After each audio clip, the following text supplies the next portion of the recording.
Halo, selamat datang lagi di Cerita Nusantara. Hari ini kita mau lanjut sedikit bahasan yang kemarin sempat kita bahas ya.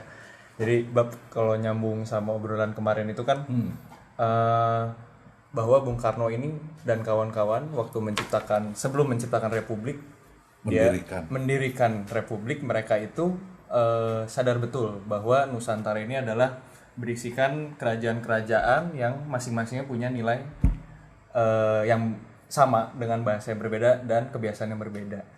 Nah, akhirnya produk apa sih yang diciptakan dan ditularkan yang ingin mereka bangun gitu dari itu? Jadi gini, dari penemuan-penemuan berkaitan dengan Nusantara itu, akhirnya kan membangun satu kesepakatan bersama untuk menjadikan satu negara yang bentuknya republik. Ya. Untuk apa?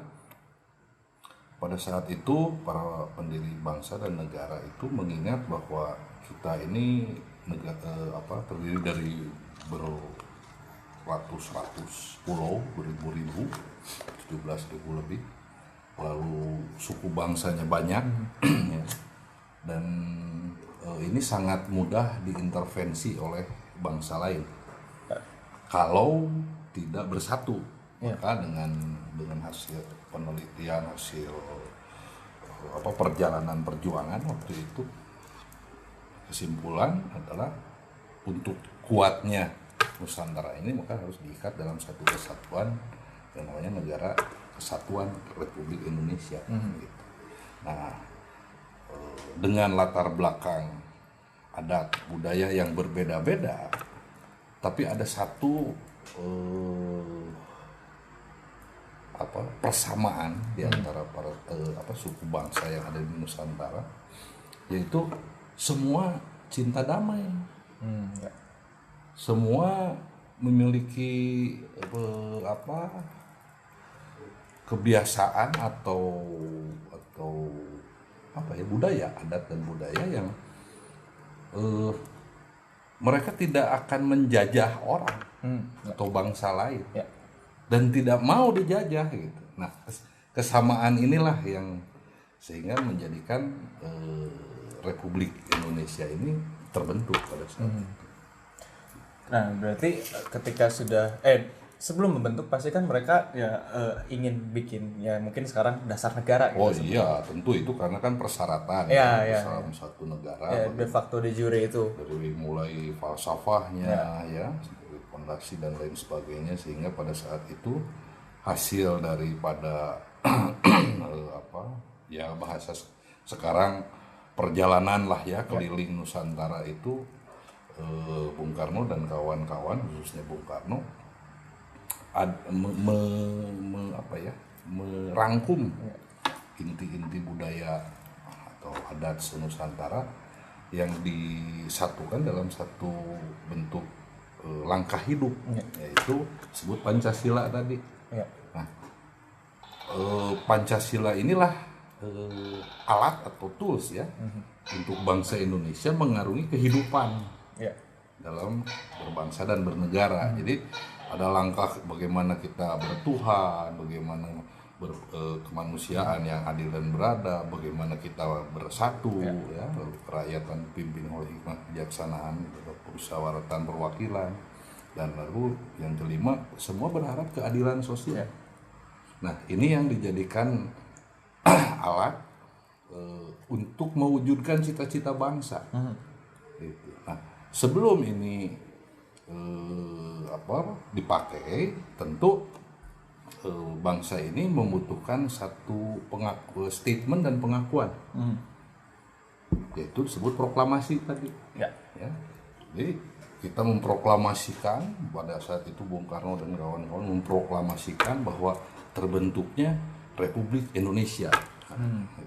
Nah, teks proklamasi atau pada saat itu proklamasi sendiri tidak hanya sekedar pengumuman ternyata, karena bahasa dalam teks proklamasi ini syarat nilai, sangat filosofi sekali yang harus dibedah dengan akal, pikiran dan rasa. Dan mungkin ini salah satu yang tidak ada di sekolah ya. Ya pengalaman Bapak di sekolah tidak pernah diajarkan sedetail yang hari ini Bapak dapatkan. Jadi di sekolah itu ya hanya statement saja bahwa kami bangsa Indonesia dengan ini menyatakan kemerdekaan bla bla dan sebagainya. Tapi apa sih makna dari itu gitu? Bahwa proklamasi ini adalah satu ikrar ya bangsa Indonesia yang menyatakan kemerdekaan bangsa loh, bukan individual rakyat, tapi bangsa Indonesia menyatakan bahwa kami bangsa Indonesia ini menyatakan kemerdekaan. Nah lalu disambung dalam ada dua alinea kedua hal-hal mengenai pemindahan kekuasaan itu juga pesan dari pendiri bangsa dan negara ini yang harus dilaksanakan oleh generasi penerus yang sampai hari ini bahwa belum melihat ini dilaksanakan pesan dan mungkin pertanyaannya apakah orang-orang tahu pesan itu apa? Harusnya tahu ya atau gimana? Ya harusnya kan semua tahu, semua sekolah, semua berpikir ya harusnya berpikir apa sih makna dari hal-hal mengenai pemindahan kekuasaan dan lain-lain dilaksanakan secara seksama dan saya kira ini yang harus digali, dibedah. Mungkin pendapat Bapak dengan pendapat orang lain tidak sama juga tentang alinea kedua atau teks proklamasi secara utuh. Ya sah-sah saja. Cuma Bapak melihat bahwa ini amanat loh.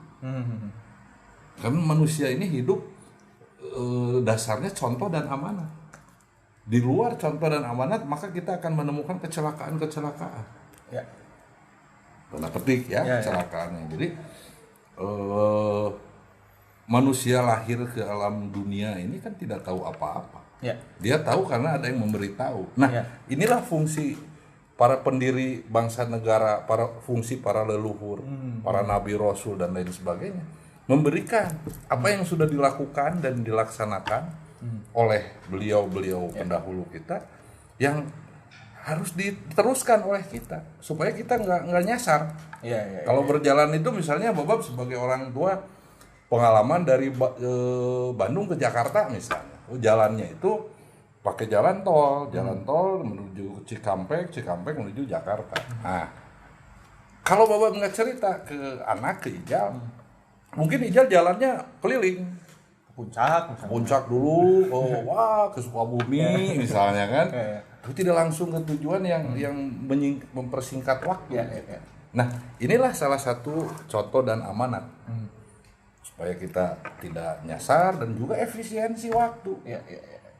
Kita tidak mencari sendiri. Nah, hari ini kebanyakan kita mencari sendiri-sendiri jalan. Karena dianggap tidak penting. Nah itu para kayak pendahulu ini. Kalau Ijal lihat gitu ya misalnya dari dulu deh kayaknya maksudnya dari Ijal mulai sadar gitu ya, sadar politik lah, mencoba melek politik. Tiap presiden ganti, kok kayaknya tujuannya beda-beda gitu. Ya karena itu mungkin salah satunya ya. Karena kan gini. GBHN kayak udah. Ini salah satu bentuk dari titik lemah, bolehlah dikatakan titik lemah demokrasi liberal. Yang menghasilkan persaingan. Jadi kalau orang berbicara persaingan sehat, misalnya, di mana ada persaingan yang sehat? Persaingan itu tidak akan sehat karena masing-masing akan mencoba untuk memenangkan pertandingan tersebut dan dengan segala cara. Dan sialnya persaingan sehat itu selalu diomongin di sekolah gitu. Dengan kita mendapatkan nilai dan ranking bagus, itu kan salah satu persaingan sehat katanya. Jadi kayak anak di sekolah diajarkan individual dengan persaingan sehat. Harusnya bagaimana anak diajarkan bersatu, bergotong royong. Kan amanatnya gotong royong kita bangsa Indonesia. Nggak bisa ya dibantu lah jadi bisa gitu. Bukan individual. Hari ini semua diajarkan individual. Masing-masing aja. Lu gua. Lu susah ya urusan lu, nasib dan lain sebagainya. Tidak begitu bangsa Indonesia itu. Yang sukses membantu yang belum sukses atau yang kurang sukses. Tidak terus menjajah lagi bahwa kamu budak belian dengan bahasa yang lebih sopan, karyawan, buruh misalnya kan.